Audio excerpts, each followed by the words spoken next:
മലയാള ഭാഷ സ്നേഹപൂർവം സ്വീകരിച്ച ഇതര ഭാഷാ പദങ്ങൾ. നാം ഇന്ന് ഉപയോഗിക്കുന്ന നിരവധി പദങ്ങൾ മലയാളത്തിൽ നിന്ന് ഉള്ളതല്ല, മറ്റു ഭാഷകളിൽ നിന്ന് വന്നതാണ്. അറബി, പേർഷ്യൻ, ഉറുദു, സംസ്കൃതം, തമിഴ്, ഇംഗ്ലീഷ്, ഹിന്ദി, ഇങ്ങനെ വ്യത്യസ്തങ്ങളായ ഭാഷകളിൽ നിന്ന് മലയാളത്തിലേക്ക് നൂറുകണക്കിന് പദങ്ങൾ വന്നിട്ടുണ്ട്. അതിൽ നാം പറയാൻ പോകുന്നത് അറബി, പേർഷ്യൻ, ഉറുദു എന്നീ ഭാഷകളിൽ നിന്ന് മലയാളം സ്വീകരിച്ച പദങ്ങളാണ്. നമ്മൾ ശ്രദ്ധിക്കണം, ഇന്ന് നമ്മൾ സുലഭമായി നാം മലയാളത്തിൽ ഉപയോഗിക്കുന്ന നിരവധി പദങ്ങൾ മലയാളീകരിച്ചിട്ടുണ്ട്. യഥാർത്ഥത്തിൽ അത് മലയാളമാണ് എന്ന നിലക്ക് തന്നെയാണ് നമ്മൾ ഉപയോഗിക്കുന്നത്. അതിന്റെ അടിസ്ഥാനം മലയാളം അല്ല എന്നർത്ഥം. നമുക്ക് ഒരിക്കലും തിരിച്ചറിയാൻ പോലും പറ്റാത്ത രൂപത്തിൽ മലയാളം സ്വീകരിച്ചു പോയി എന്നതാണ്. നാം നിത്യജീവിതത്തിൽ ഉപയോഗിക്കുന്ന പദങ്ങൾ തന്നെയാണ് അവകളെല്ലാം. അത് പല മേഖലകളിലും ഉണ്ട് എന്നത് നമ്മൾ പ്രത്യേകം മനസ്സിലാക്കണം. അറബി പദങ്ങളിൽ നിന്നാണ്, ഭാഷയിൽ നിന്നാണ് കൂടുതൽ പദങ്ങൾ മലയാളത്തിലേക്ക് വന്നിട്ടുള്ളത്. പിന്നീട് പേർഷ്യയും ഉറുദു. ബാക്കി ഇത് അറബികൾ ബാക്കിയാക്കി വെച്ച പദമാണ്. അതേപോലെ തന്നെയാണ് ഇനാമാക്കി കിട്ടിയ വാക്കുകളാണ് അനാമത്തായി കരുതുന്നതും അറബി തന്നെയാണ്. നമ്മൾ മനസ്സിലാക്കണം. എന്നാൽ മലയാളത്തിൽ ബദലില്ലാത്ത വാക്കുകളാണ് ഏത്? താരിഫ്, കരാർ, ദല്ലാൽ, സാബൂൻ, ഇതൊക്കെ ഏതാണ്? അറബി പദങ്ങളാണ്. നമ്മൾ മനസ്സിലാക്കണം. എന്നാൽ സുമാർ നോക്കാതെ ത്രാസിലിട്ട് തൂക്കി നോക്കാൻ പറ്റുമോ? ഇല്ല. എത്ര പേർക്കറിയാം ഇതൊക്കെ പേർഷ്യൻ പദങ്ങളാണെന്ന്? ആരെങ്കിലും ഓർക്കുന്നുണ്ടോ? ഇല്ല. എന്നാൽ ശരാശരിയും ബറാബറും വസ്തും എല്ലാം തയ്യാർ ചെയ്തത് ആരാണ്? ഇതൊക്കെ ഈ പേർഷ്യക്കാർ തന്നെയാണ്. അതേപോലെ തന്നെയാണ് ബസാർ. നമ്മൾ സദാ പറയുന്ന ബസാർ. അവിടെ പോയി നമ്മൾ കൂജ വാങ്ങും, കപ്പി വാങ്ങും, പങ്ക വാങ്ങും. അല്പം കാശൊക്കെ കൊടുത്ത് വാങ്ങിപ്പോരുമ്പോഴെങ്കിലും നമ്മളൊന്ന് ചിന്തിക്കാറുണ്ടോ ഇതൊക്കെ പേർഷ്യക്കാരുടെ സംഭാവനയാണെന്ന്? നമ്മൾ ചിന്തിക്കണം. എന്നാൽ കമ്മിയാക്കിയാൽ അതോ? അതും പേർഷ്യൻ അറബികളിൽ നിന്ന് വന്നതാണ്. അപ്പോൾ ഇതിന്റെ രശീദി വാങ്ങില്ലേ? നമ്മൾ എന്തെങ്കിലുമൊക്കെ കൊടുത്താൽ ഇതിന്റെ ബില്ല് ആകുമ്പോൾ അത് ഇംഗ്ലീഷായി. രശീദി ആകുമ്പോഴോ അത് ഉറുദു വാലകൾക്ക് നമുക്ക് കൊടുക്കാവുന്നതാണ്. അപ്പോൾ പ്രാദേശിക അതിർവരമ്പുകൾ ഭേദിച്ചുകൊണ്ടാണ് ഇതൊക്കെ കടന്നു വന്നത്. ഉദ്യോഗ പദവിയും അതേപോലെ കോടതികളും മറ്റുമൊക്കെ കയറി ഇറങ്ങിയ നിരവധി അറബി, ഉറുദൻ, പേർഷ്യൻ വാക്കുകളെ നമുക്ക് കാണാൻ പറ്റും. മാപ്പിള, അത് മഹാപിള്ളയാണ് എന്നതാണ് പറയുന്നത്. അപ്പോൾ ജില്ലയും താലൂക്കും തഹസിൽദാറും മുക്തിയാറും ഹാജറും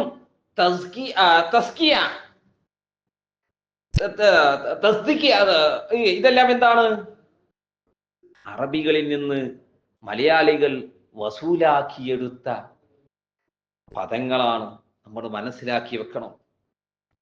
അപ്പോൾ എന്താണ്? പരാതി, ഹരജി, നികുതി, ജിസിയ, സുൽത്താൻ, മരാമത്ത്, രാജിവെക്കല്, ഇതിന്റെയൊക്കെ അസിലെന്താണ്? അതും അറബികൾ തന്നെയാണ്. അവർ തന്ന പദസമ്പത്തുകളാണെന്ന് നമ്മൾ മനസ്സിലാക്കി വെക്കുക. അപ്പോൾ സർക്കാരോ, സർദാർ, ബഹദൂർ, നമ്മളെ ഗാന്ധിജിയുടെ ഖദർ, ജാഗീദാർ, സുബേദാർ, ശിരസ്താർ, ദീവാൻ, ഷാ, നിസാം, ശിപായി എല്ലാം ശിപാർശ ചെയ്തത്, മലയാളികൾക്ക് ശിപാർശ ചെയ്ത് കൊടുത്തത് ആരാണ്? അത് പേർഷ്യക്കാരാണ്. എന്നാൽ നവാബിന്റെ ഖജനാവിന് കാവൽ നിൽക്കുന്ന കാക്കി ധരിച്ച ആസാമിക്കറിയുമോ ഉറുദു ഭാഷ? ഇല്ല. നമ്മൾ മനസ്സിലാക്കണം.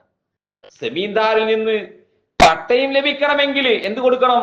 ഗുമ്മസ്തൻ മുഖേന ഫർക്കയിൽ അപേക്ഷ നൽകുമ്പോഴെങ്കിലും ചിന്തിക്കാറുണ്ടോ ഇതൊക്കെ ഉറുദു പദങ്ങളിൽ നിന്ന് മലയാളികൾ സ്വീകരിച്ചതാണെന്ന്? ഇല്ല, നമ്മളാരും ചിന്തിക്കാറില്ല എന്നുള്ളത് യാഥാർത്ഥ്യങ്ങളാണ്.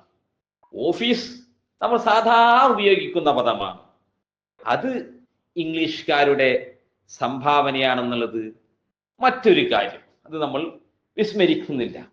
എന്നാൽ കച്ചേരിപ്പടി നമ്മൾ കേൾക്കാറുണ്ട്, ഉപയോഗിക്കാറുണ്ട്, ഇരിക്കാറുണ്ട്.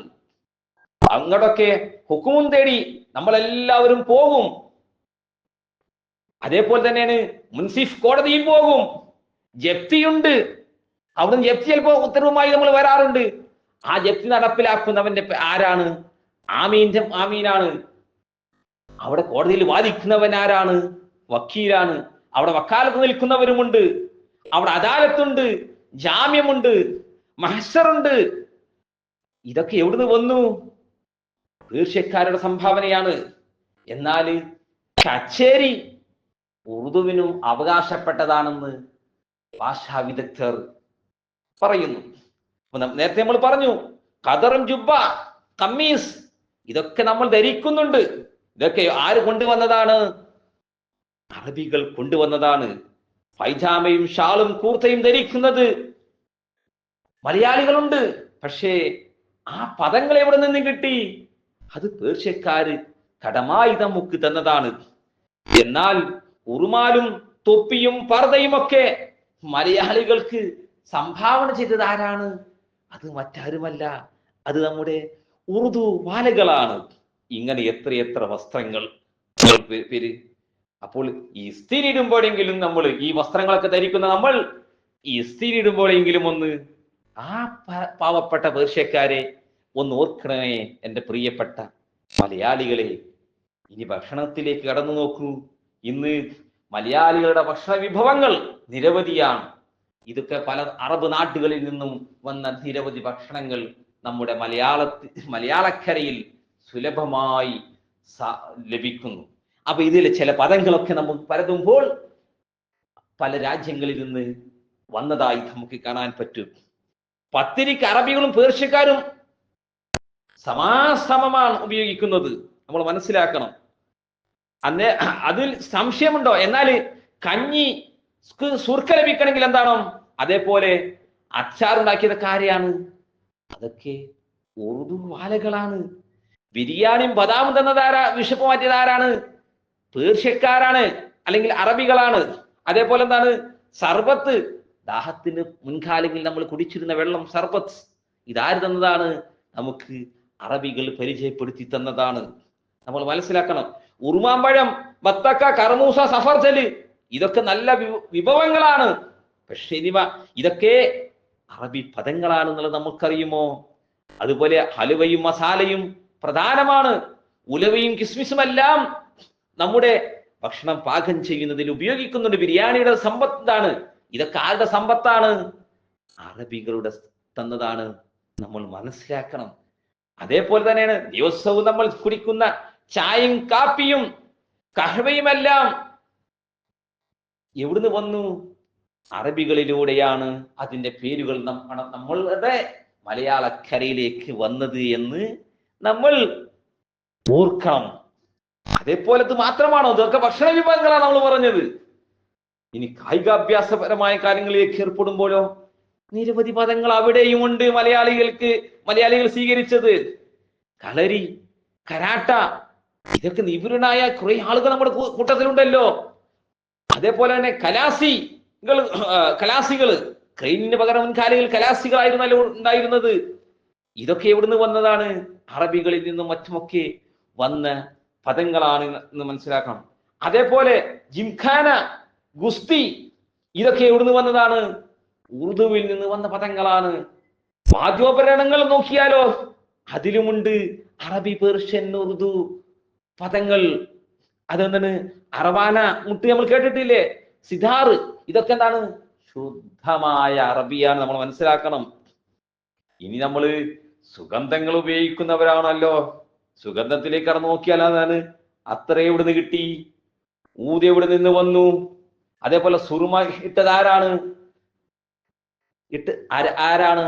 ഇതൊക്കെ അറബി, പേർഷ്യക്കാരാണ്, നമ്മൾ മനസ്സിലാക്കണം. ഇനി നമ്മൾ വളരെ ബഹുമാനപൂർവ്വം പല പദങ്ങൾ ഉപയോഗിക്കാറുണ്ട്, അല്ലെങ്കിൽ വ്യക്തികളെയും മറ്റുമൊക്കെ. പൊതുവെ അറബികളും പേർഷ്യക്കാരും ഒക്കെ വളരെ ബഹുമാനാദരവുകൾ കൽപ്പിക്കുന്നവരാണല്ലോ. അങ്ങനെ വന്ന കുറേ പദങ്ങളുണ്ട്. അതിൽപ്പെട്ടതാണ് പേർഷ്യൻ പദങ്ങളാണ് ഖാജ, അതേപോലെ സർദാർ, ബഹദൂർ, ബീഗം, ഖാൻ. ഇവകളൊക്കെ എവിടുന്ന് വന്നതാണ്? പേർഷ്യൻ പദങ്ങളാണ്. മുൻകാലങ്ങളിൽ ഭരണാധികാരികളെയും മറ്റുമൊക്കെ ഉപയോഗിച്ചിരുന്ന പദങ്ങളാണ്. ബീഗം, ഇതൊക്കെ ഏതാണ്? പേർഷ്യൻ പദങ്ങളാണ്, നമ്മൾ മനസ്സിലാക്കുക. അതേപോലെ തന്നെയാണ് നമ്മൾ ഉപയോഗിക്കുന്ന പദങ്ങളാണ് ജനാബ്, സാഹിബ്, മുൻഷി, ഹാജി. ഹജി നമ്മൾ വിളിക്കുന്ന ഹാജി. ഇതൊക്കെ എവിടുന്ന് വന്നു? അറബികൾ അറബികൾ കൊണ്ടുവന്ന പദങ്ങളാണെന്ന് നമ്മൾ മനസ്സിലാക്കുക. അതേപോലെ തന്നെയാണ് ഇംഗ്ലീഷുകാരെ നമ്മൾ സായിപ്പ് നമ്മൾ വിളിക്കാറുണ്ട്. യഥാർത്ഥത്തിൽ അതെന്താണ്? സാഹിബ് എന്ന അറബി പദത്തിൽ നിന്നാണ് ആ സായിപ്പ് എന്ന് വന്നത്, നമ്മൾ മനസ്സിലാക്കണം. അതേപോലെ ബീവി ഉറുദു ആണ്, അത് ഉറുദു വാലകളാണ്. എന്നാൽ ഇതിന്റെ നേരെ വിപരീതമായി നമ്മൾ ഉപയോഗിക്കുന്ന പുരുഷന്മാർ ഉപയോഗിക്കുന്ന തങ്ങൾ, സയ്യിദന്മാർ നമ്മൾ ഉപയോഗിക്കുന്ന ബഹുമാന പുരസ്കരം നമ്മൾ ഉപയോഗിക്കുന്ന തങ്ങൾ, ഇത് ശുദ്ധ മലയാളവുമാണ്, നമ്മൾ മനസ്സിലാക്കണം. എന്നാൽ ഉമ്മ എന്നുള്ളത് എന്താണ്? നമ്മൾ മാതാപിതാക്കൾ മാതാവിനെ നമ്മൾ വിളിക്കാറുണ്ടല്ലോ ഉമ്മ. ഇതെന്താണ്? അറബിയാണ്, നമ്മൾ മനസ്സിലാക്കണം. അതേപോലെ തന്നെയാണ് വലിയ, ഖാളി, ഇമാം, ഉസ്താദ്, മുദരിസ്, മുതഅല്ലിം, ദർസ്, മുതവല്ലി, മുക്രി, മൗലവി, മുൽ ഒക്കെ ഇതൊക്കെ എന്താണ്? ഇതൊക്കെ അറബി പദങ്ങളാണ്, നമ്മൾ സാധാരണ ഉപയോഗിക്കുന്നതാണ്. ഇതൊക്കെ എല്ലാവർക്കും അറിയുന്ന കാര്യങ്ങളുമാണ്. എന്നാൽ മുല്ല എന്ന് ചില ആളുകൾ നമ്മൾ വിളിക്കാറുണ്ടല്ലോ. നമ്മൾ നാടൻ ഭാഷയിൽ നമ്മൾ പറയും മൊല്ലാക്ക എന്ന് പറയും.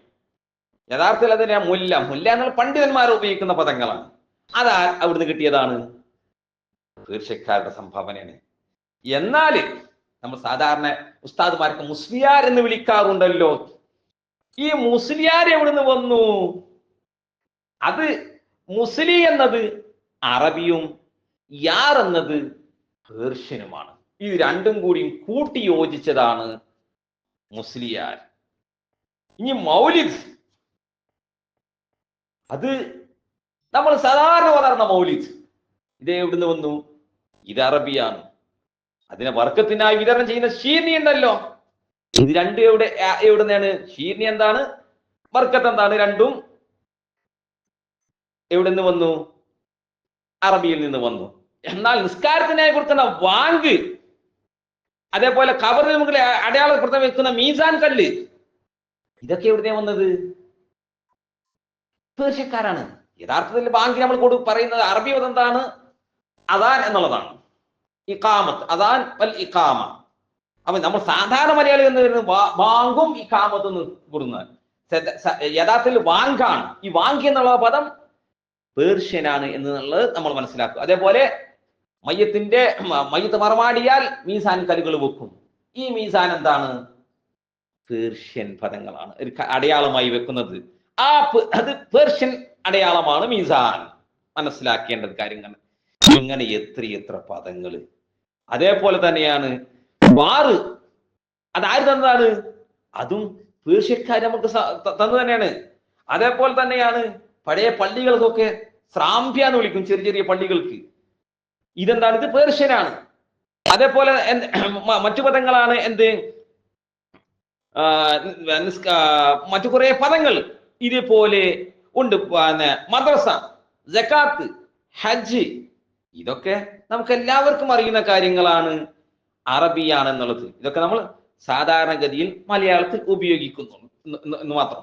എന്നാൽ പള്ളി, നിസ്കാരം, നോമ്പ്, ഇതൊക്കെ എന്താണ്? നമ്മൾ സാധാരണ ഉപയോഗിക്കുന്ന പദങ്ങളാണെങ്കിലും അതൊക്കെ മലയാള ആണെന്നതിൽ യാതൊരുവിധ സംശയവും ഒരാൾക്കും ഇല്ല. ഇൻഷാ അല്ലാഹ് ഇനിയും നിരവധി പദങ്ങളുണ്ട്, ബാക്കി പിന്നീട് നമുക്ക് പറയാം. അള്ളാഹു തൗഫീഖ് നൽകുമാറാക്കട്ടെ. അസ്സലാമു അലൈക്കും വറഹ്മത്തുള്ളാഹി.